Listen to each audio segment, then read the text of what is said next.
The broken machinist's scrapyard was cold and quiet, metal parts lay in tall piles. Broken and forgotten, rust-covered old machines that no one wanted anymore. The wind blew through the empty spaces, making a soft, lonely sound dot in the middle of this place. A robot lay still.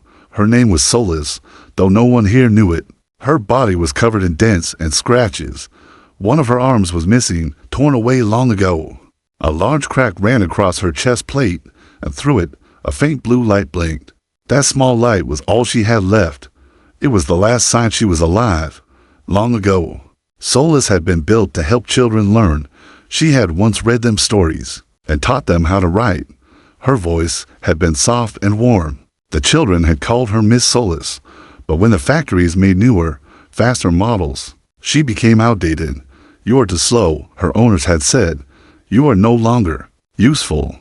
And so, they brought her here to this yard of broken things for days. Solus had lain in the same spot, watching the stars fade and return. She thought maybe her light would go out soon. She told herself it would not matter. No one would miss her. But still, something inside her hoped. Early one morning, a human entered the yard. He wore a thick brown coat and carried a lantern. His name was Elias. He was a scavenger, someone who searched for parts he could fix and sell. Elias moved carefully over the piles of scrap. He looked for wires, batteries, anything he could use. As he climbed over a broken metal beam, his lantern's light fell across Solus's face. He stopped. For a moment, he thought she was just another dead machine. But then he saw the small blue light in her chest. Elias stepped closer. He crouched down and set his lantern on the ground. "Hello," he said softly. Solus could not lift her head, but her eyes flickered open. Elias saw that her gaze was clear, not empty. She was still aware. "Can you hear me?"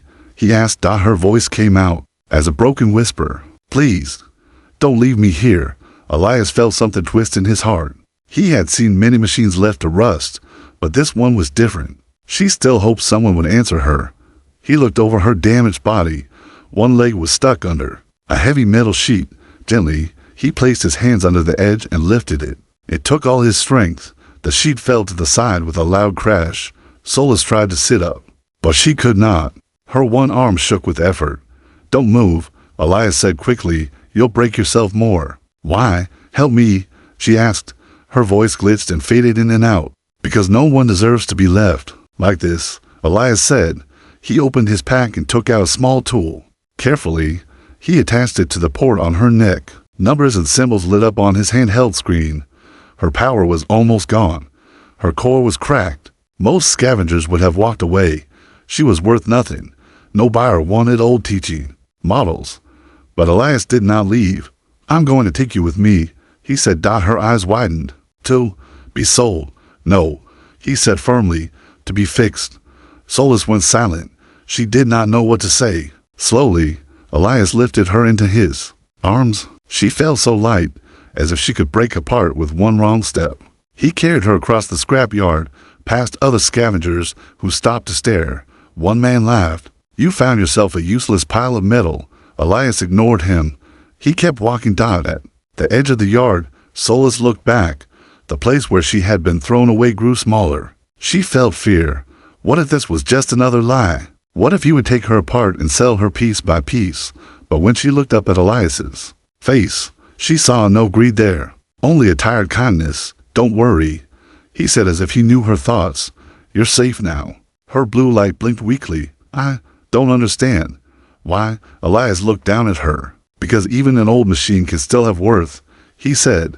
"I see your light, and I think it's beautiful." For the first time in many years, Solus felt something warm inside her. Maybe hope was not gone after all. Asterisk and new sparkliest carried Solus down a narrow path between old storage buildings. The morning light was pale, and a thin mist hung over the ground. Solus felt each step like a small jolt through her damaged body, but she did not complain. She was too tired to speak. At last, they reached a small workshop built from metal sheets and old wooden beams. A faded sign above the door read, "Elias Repairs." He pushed the door open with his shoulder and stepped inside. The air smelled of oil and warm metal. Shelves lined the walls, filled with tools and machine parts. A simple cot stood in one corner, where Elias sometimes slept. He sat soulless gently on a workbench. Her head rested against a folded cloth. Safe, he said softly, as if to remind her. Her eyes flickered open. The room was quiet, and she felt something she had not known in a long time. Peace. Elias pulled a stool close to the bench. He picked up a scanner and began to check her systems again. You've been damaged for a long time, he said. I was thrown away, Solus whispered. I know. Elias's voice was calm. But you are not trash to me. Her eyes moved slowly to meet his. Why do you care? Elias was silent for a moment. Then he spoke in a low voice. Because once I was left behind too. Solus did not ask more. She could hear the pain under his words. He opened a small panel in her chest, careful not to hurt her. Inside, wires hung loose. Sparks flickered from a broken circuit. Her power core pulsed weakly. This is going to take time, he said. I understand, she said. Elias began cleaning her wires and reconnecting them one by one. Sometimes he had to stop to recharge her weak systems. Each time he did, she felt her mind drift to darkness and then return again. Hours passed. Outside, the sun climbed high and then began to set. Inside, Elias worked without rest. When he finally stepped back, he looked tired but hopeful. I fixed what I can for now, he said. Your power core is still cracked, but I've given it enough charge to last. Solus tested her voice. This time, it was clearer. Thank you. Elias gave a small smile. You're welcome. That night, while Elias prepared a small meal, Solus lay on the workbench and watched him. You live here alone, she said. I do, he answered. Why? Elias stirred the pot on the stove before answering. After the war, I had no family left, no place to go, so I came here. Solus was quiet. She felt a strange connection to him. She, too, had been alone for so long. When Elias finished eating, he sat near her again. Do you have a name? He asked. Yes, she said softly. Solus. That's a beautiful name, he said. Her eyes dimmed a little. It does not matter anymore. I am outdated. It matters to me, Elias said. And you are not outdated. You are just forgotten. His words made her chest feel warm. Outside, the night grew cold. A thin wind rattled the metal walls. Solus felt her systems grow weak again. Her cracked power core could not hold much energy. If I shut down, she whispered. Will you leave me in the yard again? Elias looked straight into her eyes. Never, he said. Why? Because you deserve better, he said. Simply. Silence filled the workshop. Solus felt something she did not have a word for. It was almost like hope, but softer. She watched Elias as he turned off the lights and lay down on the cot. In the darkness, she spoke one last time. Elias, yes, thank you for seeing me. He turned to look at her. Even in the shadows, she could see his gentle smile. Thank you for being here, he said. Far away, in a tall building filled with screens, a man in a black uniform watched a video feed.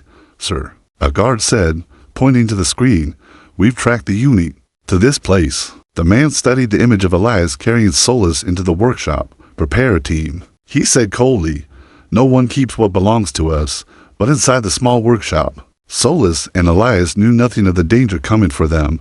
For the first time, she closed her eyes, feeling safe. The search begins. Morning came slow and soft. A pale light crept across the floor of the workshop. Elias was already awake. He sat in the corner, checking an old data pad filled with repair notes. Solus watched him. Her systems were more stable now, though her chest still ached where the crack glowed faintly. You did not sleep much, she said quietly. Elias looked up. He smiled, tired but kind. I've had worse nights. Solus wished she could help him somehow. She did not like lying still while he worked so hard for her. I want to be useful, she said. You already are, Elias told her. You remind me why I started fixing things. Her blue eyes brightened. She tried to lift her remaining arm. This time, it moved without sparking. A small success, but it felt important. While Elias prepared a pot of tea, Solus studied the workshop. Tools hung neatly on hooks. Shelves were filled with machine parts, some clean, some covered in dust. On the far wall, a faded photograph showed a younger Elias standing beside another man. They both wore uniforms. She looked at it for a long time. When Elias returned, he saw her gaze. That was my brother, he said. His voice grew quiet. He didn't come back from the war. I'm sorry, Solus whispered. Elias nodded. That's why I came here. To start again. Solus understood that feeling. She'd had wanted to start again, but never believed she would. Outside, the morning was not peaceful. A black transport landed near the scrapyard. Dust blew in hard gusts around it. The back doors opened, and four soldiers in dark uniforms stepped out. Their helmets covered their faces, and bright scanners glowed on their arms. Commander Varric walked behind them. His eyes were cold as he studied the ground. Scan for heat signatures. He ordered, "Find the machine." One soldier raised a scanner and turned slowly. A thin red beam swept across the empty yard and toward the old road. "There," the soldier said. "Tracks lead this way." Varric's mouth curved into a smile that did not reach his eyes. "Bring me the scavenger and the unit," he said. "Alive if possible." Inside the workshop, Solus felt something, a shiver in her systems. A warning signal deep in her code. She looked at Elias. "Someone is coming." Elias froze. "How do you know?" "I don't know," she said, "but I feel it." He trusted her without question. He moved to the window and peeked outside. Down the road, he saw the shape of the black transport. His heart sank. "They found you," he whispered. Solus tried to sit up. "I should go," she said.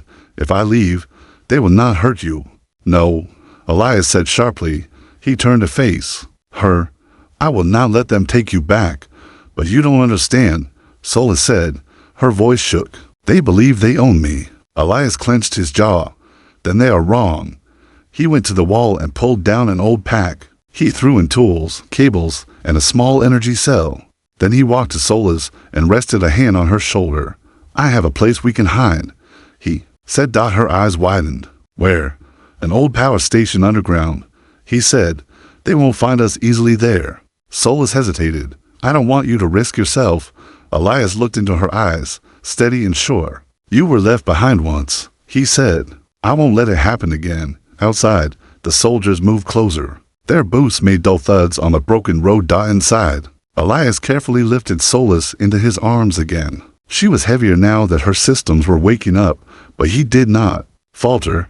Her head rested against his chest. For a moment, she felt something like peace. But as he stepped out the back door into the narrow alley, she saw movement at the end of the lane. Red scanner lights flashed in the mist.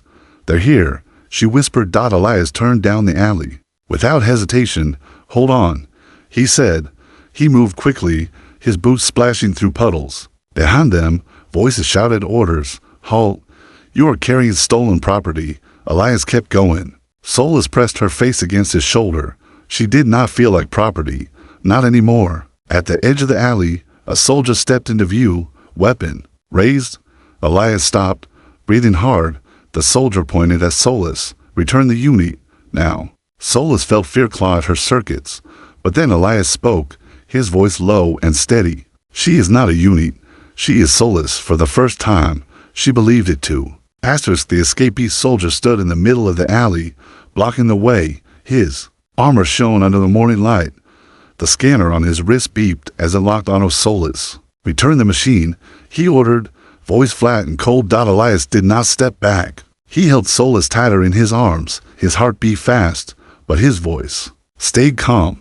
"She is not a machine," he said. "She is someone." The soldier did not react. He lifted his weapon a little higher. "This is your final warning," he said. Solus felt fear burn through her. Her power core buzzed painfully. She looked up at Elias and whispered, "I can go. With them, maybe they will let you live." Elias shook his head. "I won't let them take you." The soldier pressed a button on his belt. A sharp alarm rang out. In seconds, more soldiers appeared behind him. They raised their guns. Elias's mind raced. He knew he could not fight them all, but maybe, just maybe, he could outsmart them. He looked around. The alley was narrow, filled with old crates and broken carts. He remembered something. Under the grate near the wall, there was a tunnel leading away. He had used it once to escape a fire. He took a slow step sideways, trying not to look obvious. Solus understood his plan without words. She shifted her weight carefully so he could move faster. The commander's voice came over a loudspeaker. "Scavenger, surrender. You will not be harmed." Elias ignored it. He reached the grate and kicked it hard. The metal cover clanged and fell aside, revealing a dark hole. A soldier shouted, "Stop him." Elias jumped down into the tunnel. holding Solus tight against his chest. Bullets hit the walls behind them, sparks flew, then darkness swallowed them. The tunnel was cold and smelled of old water. Elias moved as fast as he could, boots splashing in shallow puddles. Solus pressed her face against his shoulder. "I'm sorry," she whispered. "For what?" he asked. "Breathless, for bringing danger," she said. "For being me." He stopped for a moment and looked down at her. Even in the dark, she could see the kindness in his eyes. "You are worth every risk," he said simply. They reached the end of the tunnel. A heavy door blocked the way. Elias set Solus down carefully and tried the handle. It was stuck. He braced his shoulder against it and pushed with all his strength. The old hinges groaned. Finally, the door burst open. Bright sunlight poured in. Elias lifted Solus again and stepped outside. They were behind an old factory, hidden from the main street. But when he looked back, he saw soldiers dropping into the tunnel. "We have to keep moving," he said. They ran along the side of the factory. Solus felt her power fading fast. Each step made her vision blur. "Elias," she whispered, "I'm so tired." "Hold on," he said. "We're almost there." Ahead, a broken fence marked the edge of the old power station. If they could reach it, they could hide inside. Bullets struck the ground near their feet. Elias did not stop. He reached the fence and kicked the gap wide enough to slip through. He carried Solus into the shadows of the building. Inside, everything was quiet. Dust floated in the beams of light coming through the roof. Elias set her down on a metal table. "You did well," he said softly. Her eyes flickered. "They will not stop," she whispered. "I know," he said. She looked up at him, scared. "What if they catch me again?" Elias reached out and took her hand. "Then we fight again," he said. For a moment, neither of them spoke. The power station felt almost peaceful, like a place forgotten by time. But outside, the soldiers were getting closer. Solus took a slow breath. She felt weak, but she also felt something she could not explain, a kind of strength she had never known. "Elias," she said. Double quotes, "Yes, thank you for not leaving me." He squeezed her hand gently. "I will never leave you," he promised. Then, from outside, they heard the commander's voice again, cold and echoing through the broken windows. "You cannot hide forever. Give us the unit." Solus closed her eyes. "I am not a unit," she whispered. Elias looked down at her and smiled, even as fear pressed hard against his heart. "No," he said. "You are Solus, and together." They waited for whatever would come next. The hidden Placide old power station smelled of dust and cold iron. Shafts of weak light came through cracks in the roof, making patterns on the floor. Elias checked every door, looking for something he could use to slow the soldiers. He found a heavy steel beam and wedged it against the main entrance. It would not hold them for long, but it was better than nothing. Solus watched him from the table where he had set her down. Her blue eyes were dull with weakness. The crack in her chest glowed faint and unsteady. "Your power is very low," Elias said softly when he returned to her side. "I know," she whispered. "I can feel it." He touched her shoulder. "I will find a way to fix you." Her gaze searched his face. "Why do you keep trying?" Elias looked around the old building, thinking of all the machines he had repaired, but none of them had ever spoken to him like Solus. None had ever looked at him with such quiet trust. "Because you never gave up," he said, "even when they threw you away. You still hoped someone would see you." A small tear slid from the corner of her eye. She did not know she could cry. Outside, the soldiers moved around the building. The commander raised his hand, giving silent orders.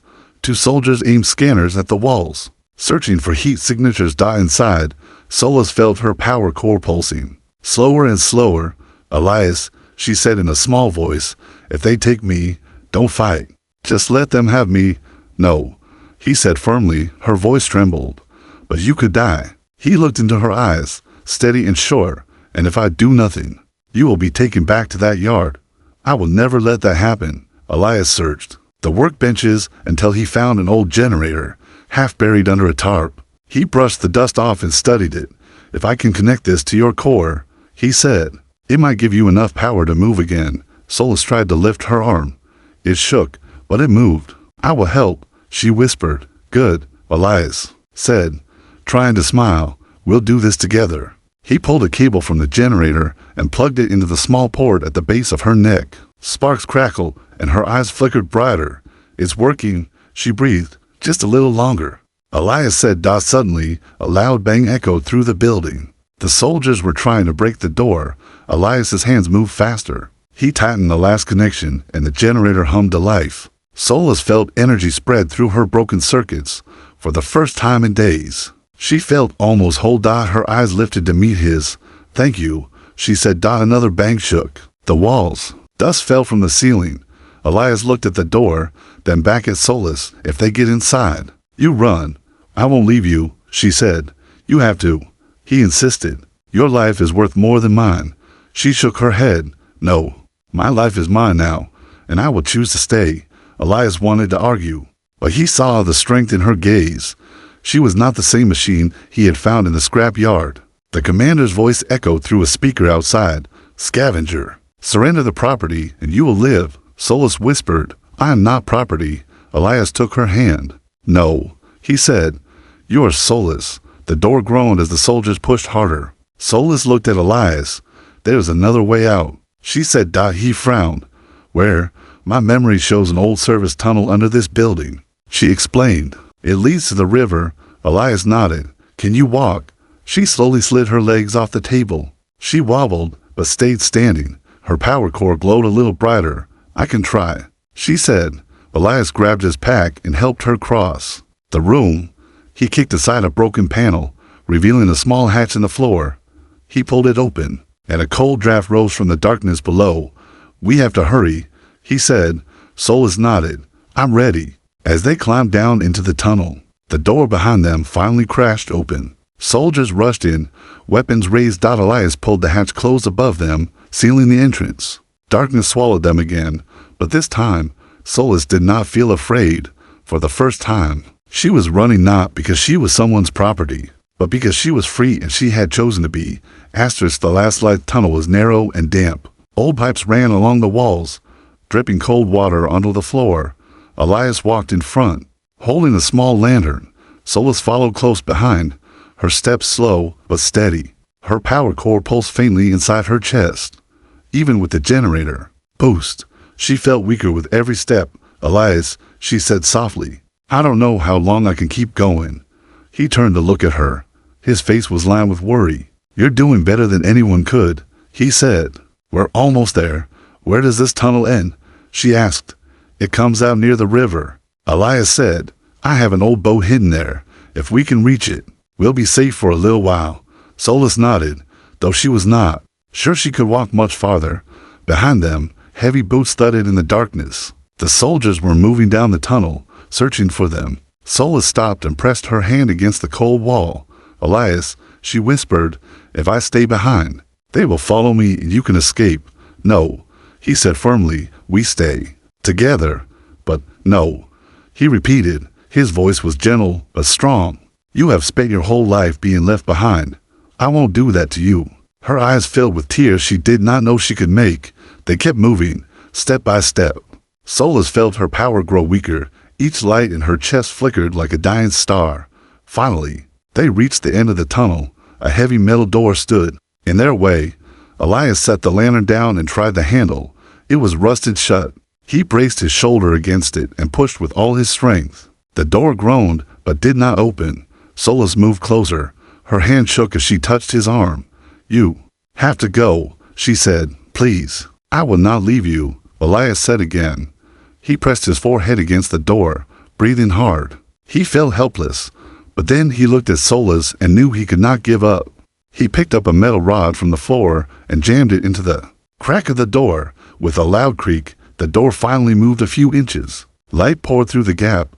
The river glowed silver under the moon, but before they could step out, a cold voice echoed behind them. Stop. They turned.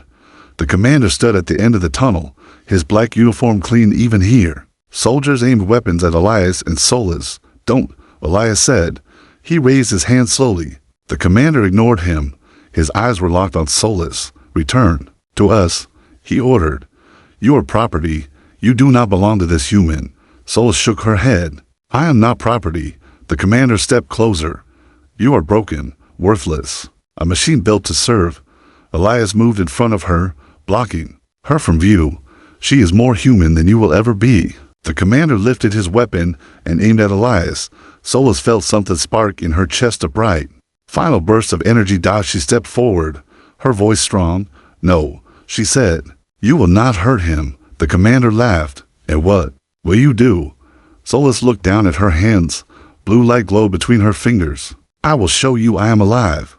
She pressed her palm to her chest, touching the cracked power core. "Solus, no," Elias shouted.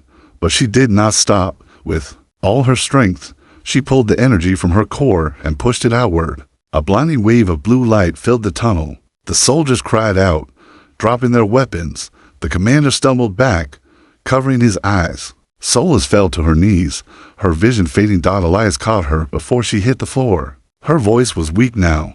"Did it work?"